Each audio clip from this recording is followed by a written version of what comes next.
वो गाय हो करके खिन्न मन से करुण भाव से रोती हुई ये धरती ब्रह्मा जी के पास गई। तब ब्रह्मा जी ने भगवान की स्तुति की और भगवान ने कहा हम आएंगे, और तब आए। तो ये जो गाय है ये भगवान श्री कृष्ण के हृदय से निकली है, भगवान श्री कृष्ण की स्वामिनी है और भगवान श्री कृष्ण को धरती पर लाने वाली, भगवान श्री राम को धरती पर लाने वाली ऐसी गाय आज काट करके बोटी बोटी की जा रही है और फिर विदेशों को बेची जा रही है मांस के रूप में। हमारे देश की सरकार खजाना भर रही है गाय का मांस बेच करके, और उसी सरकार को हम लोग वोट देते चले जा रहे हैं। ये लो भैया, ये लो भैया। आप लोग देते हो कि नहीं? सरकार जो अभी बनी है और जो इसके पहले की बनी थी, जो उसके भी पहले बनी, 75 साल में जितनी भी सरकारें बनी, किसके वोट से बनी? हमारे आपके वोट से बनी। और हमारे आपसे वोट से बनी सरकारों ने गाय के बारे में क्या रुख अपनाया? किसी सरकार ने 75 साल में एक दिन भी, देखो बंधुओं, चाहे कोई काम आप करो, हर काम में छुट्टी होती, सरकार भी छुट्टियां घोषित करके रखती है, लिस्ट निकाल करके रखती है, लेकिन गौ हत्या के मामले में 75 साल में एक दिन की छुट्टी नहीं हुई। कोई खड़ा होकर के ये नहीं बता सकता कि 75 साल में एक दिन गौ हत्या बंद थी। एक दिन भी बंद नहीं हुई, निरंतर अखंड, जैसे अखंड पाठ हो रहा ऐसे अखंड गौ हत्या हो रही है। ये क्या है? हमारे देवता जिसके लिए अपना सर्वस्व समर्पित कर देते हैं, हमारे देवता जिसके पीछे बिना जूता पहने जंगल जंगल भटकते हैं, हमारे देवता जिस गाय का इतना सम्मान करते हैं, उस गाय की ऐसी हालत, और उसके बाद भी हम समर्थन करते चले जा रहे हैं। इसीलिए आवश्यक हो गया कि हम आपको इस बात का स्मरण कराएं कि आप हिंदू लोग देखो, मुसलमान को गौ हत्या का पाप नहीं लगता। क्यों नहीं लगता?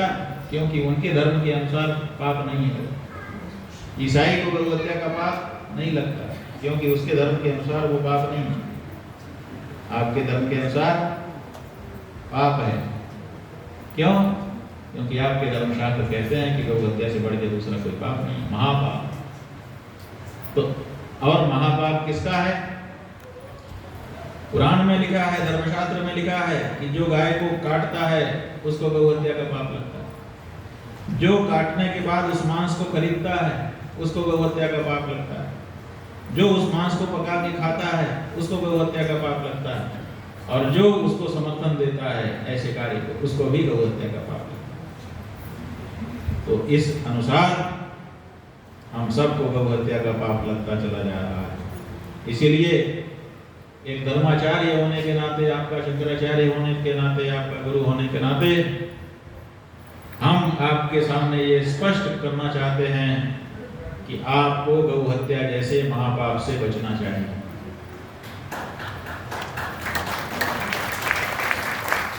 कैसे बचेंगे? आप कहेंगे हम क्या करें महाराज, वोट देना बंद कर दें? नहीं, वोट देना बंद नहीं करना, बल्कि वोट तो जरूर देना। अच्छा, तो कोई पार्टी होगी जिसका प्रचार आप करते हो, जो आपका अनुसार का हो, उसका नाम बता दीजिए, अब हम उसी को वोट देने लगेंगे। हमारी कोई पार्टी नहीं, कोई पार्टी हमको पसंद नहीं है, क्योंकि हर पार्टी गौ हत्यारी है। हम कैसे पसंद कर सकते हैं? तब क्या करें? किसको वोट दें? कोई नई पार्टी खड़ी होगी महाराज जी, अगर ऐसा आप पूछेंगे तो हम आपको बता देंगे कि वो भी हम नहीं करेंगे, क्योंकि जो नई पार्टी बनाएंगे वो भी पार्टी हो जाएगी, उसके अंदर भी वही सब बातें आ जाएंगी जो पहले से बनी पार्टियों में है। क्या फायदा हो? तो क्या रास्ता है? तो देखो, रास्ता ये है कि जब कोई आपसे वोट मांगने आए तो आप बड़ी दृढ़ता से कह दो कि भाई अभी तक की जितनी सरकारें बनी सबने गौ हत्या किया है। मतदाता समर्थन करता है उसका, इसलिए उसको भी गौ हत्या का पाप लगता है। हम गौ हत्या का पाप लेने को तैयार नहीं है। इसलिए अगर तुम शपथ पत्र हमको दिखाओ कि हम अगर जीत गए तो हम गौ हत्या बंद करने का काम करेंगे, तब तो हम तुमको वोट देते हैं, नहीं तो नहीं।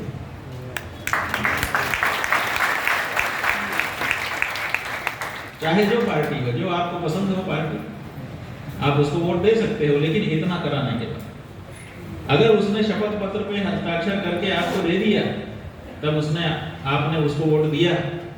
कुछ लोग पूछ रहे हैं कि अगर वो राजनीति की है, लिख करके दे देगा, बाद में पलट जाएगा, तो हमारा ये कहना है कि अगर उसने आपके सामने शपथ पूर्वक कुछ कह दिया, वचन दे दिया, और अगर वो पलट जाता है, गौ हत्या का समर्थन ही करता है, तो कम से कम आप पाप से बच जाओगे। फिर पाप पूरा उसको लगेगा, अभी आप दोनों को लग रहा है।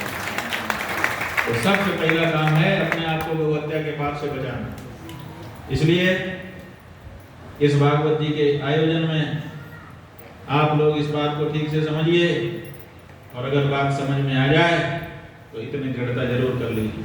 हम तो कोई पार्टी नहीं बता रहे हैं, हम तो कोई प्रत्याशी नहीं बता रहे हैं, लेकिन ये जरूर बता रहे हैं कि जिसको भी वोट देना हो, जब तक वो शपथ पत्र पूर्वक उद्घोषणा न कर दे, अगर कोई बड़ी पार्टी है तो उसका अध्यक्ष कर दे तो उस सब में माना जाएगा, उसके प्रत्याशी को माना जाएगा। अभी हमने 5 महीना पहले देश की हर पार्टी को कहा था कि आप लोग चुनाव के पहले इस तरह का शपथ पत्र घोषित कर दीजिए, लेकिन किसी भी बड़ी पार्टी ने ये घोषणा नहीं की।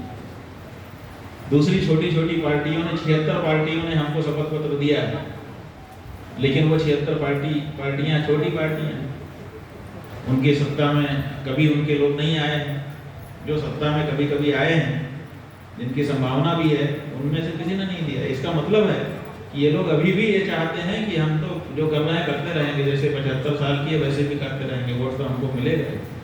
तो अब आपको इस बारे में एकदम फर्म हो जाना है कि भाई पहले शपथ पत्र पूर्वक घोषणा करो ताकि हम पाप से बचें, उसके बाद तुम जाना तुम्हारा काम है।